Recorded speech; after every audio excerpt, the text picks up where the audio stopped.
They say you're either a dog person or a cat person, and I'm happy to go along with that. Me, I'm a cat person.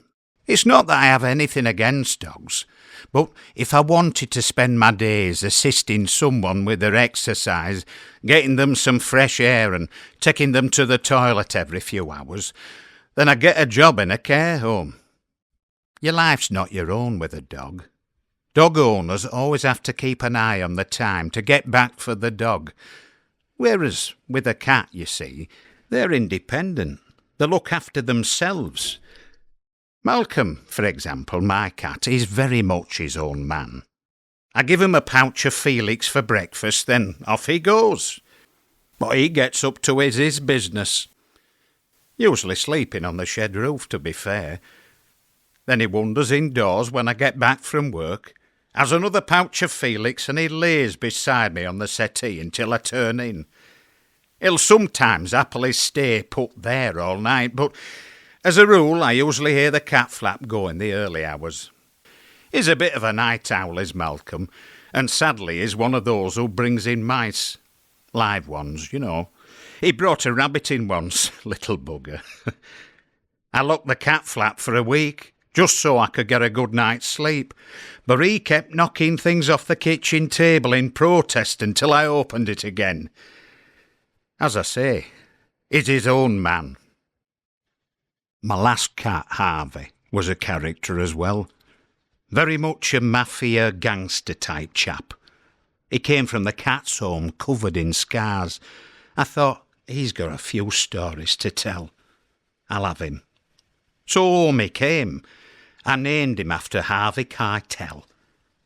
The neighbours hated him, though, 'cause he'd jump on their window ledges and wee on the windows while they were having the tea or watching telly.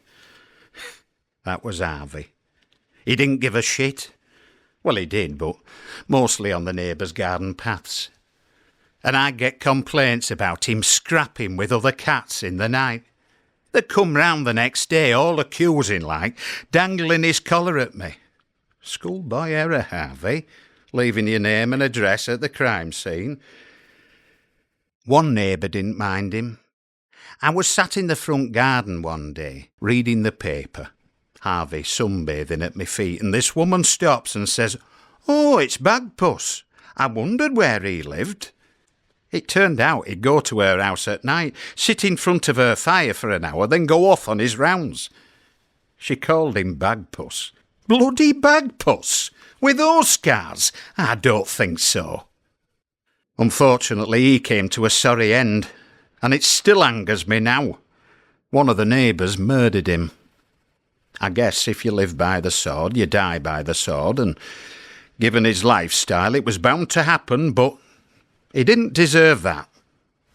The milkman found him lying dead on the grass verge, foam around his mouth, poisoned. He'd been fine at tea time the night before.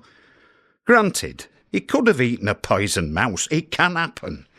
Owls die all the time from that, but you didn't hear the way that some of the neighbours spoke about him.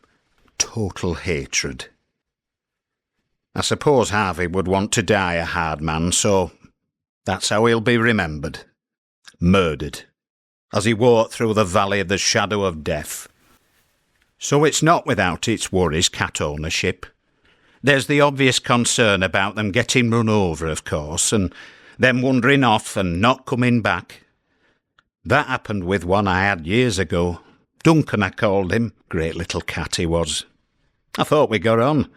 I thought he was happy here. Anyway, one day he just vanished. I suspected for a time he'd moved in with someone else. You know how they do. 'Cause looking back, I did think someone else might be feeding him. So I asked about and checked the rescue centres and what have you, but nothing doing. So I just accepted it. Duncan was gone. Then, what would you know? 17 years later, I get a phone call from a vet's 40 miles away. "We've got your cat," they said. I was flabbergasted. They got my number from his chip, you see, but then it turned out he'd been in a bad accident, and they had to have him put to sleep. Poor Duncan. I mean, I'm glad he's at peace, but Then the cheeky buggers at the vets gave me this great big bloody bill for the trouble. I hadn't set eyes on him for 17 years. Why the hell should I pay for his death duties? And who's he lived with for the last 17 years? That's what I want to know. It puts you off getting them chipped. And I still don't know why he left. I thought we were pals. Actually, before I had Duncan, I had another one, Kevin, who went missing. Well, if he's still alive, which admittedly would make him the oldest cat in the Guinness Book of Records, but if he turned up, there's another bloody big bill. I can't see how it's legal.